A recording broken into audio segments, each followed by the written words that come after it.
एसटीच्या संभाव्य भाडेवाढीवरनं मंत्रिमंडळामध्येच विसंवाद पाहायला मिळाला। परिवहन मंत्री प्रताप सरनाईकांनी दरवाढीचे संकेत दिलेत। लवकरच एसटीच्या दरवाढी संदर्भात निर्णय घेऊ असं प्रताप सरनाईकांनी सांगितलंय। मात्र उपमुख्यमंत्री अजित पवारांनी भाडेवाढीची शक्यता फेटाळली आहे। मंत्रिमंडळाच्या समोर असा कुठलाही प्रस्ताव नसल्याचं अजित पवारांनी सांगितलंय। पाहूयात।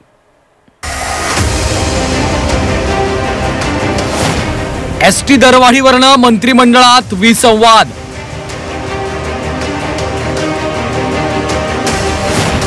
परिवहन मंत्र्यांचे दरवाढीचे संकेत।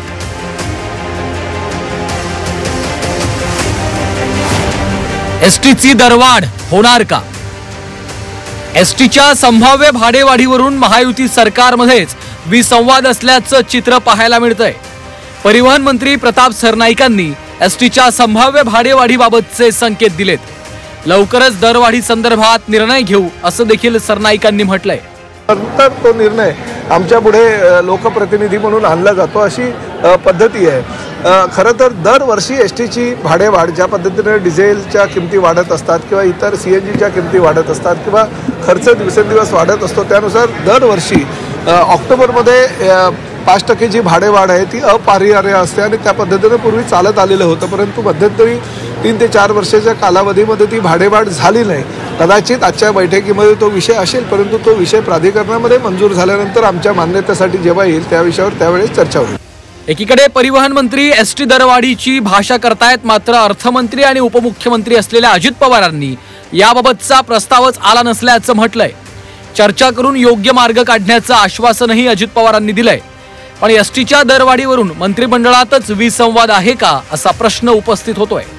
अजून आमच्या पुढे तसा प्रकारचा प्रस्ताव आलेला नाही, परंतु एक गोष्ट खरी आहे, लालपरी म्हणू नको, आपले एसटी म्हण कशाला लालपरी तांबडीपरी म्हणतोय।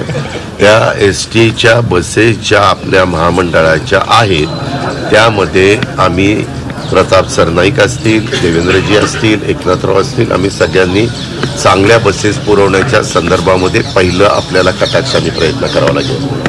जर उद्याच्याला काही भाडेवाढ काढायची म्हटलं आणि बसेस जर खराब असतील तर लोक म्हणतील बसेस खराब आहेत आणि कशाची भाडेवाढ करताय, तर आम्ही चर्चा करू आणि त्याच्यातनं योग्य मार्ग काढण्याचा प्रयत्न।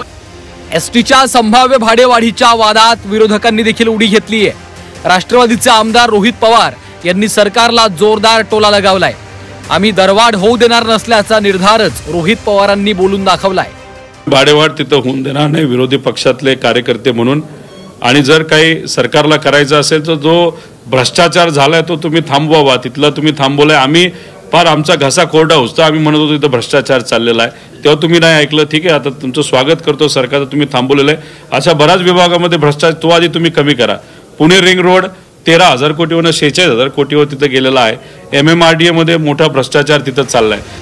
एसटी महामंडळानं 2 ते 3 कोटी रुपयांचा दैनंदिन तोटा कमी करण्यासाठी स्वयंचलित भाडे सुधारणा सूत्राच्या अंतर्गत भाडेवाढीची मागणी केली होती। गेल्या वर्षी हा प्रस्ताव मंजुरीला राज्य परिवहन प्राधिकरणाकडे पाठवण्यात आला होता। मात्र लालपरी ही राज्यातल्या गोरगरिबांचं, सर्वसामान्यांचं प्रवासाचं महत्त्वाचं साधन आहे। त्यामुळे एसटीची दरवाढ करताना सरकारनं पुन्हा एकदा विचार करण्याची गरज आहे। ब्युरो रिपोर्ट, झी 24 तास, मुंबई।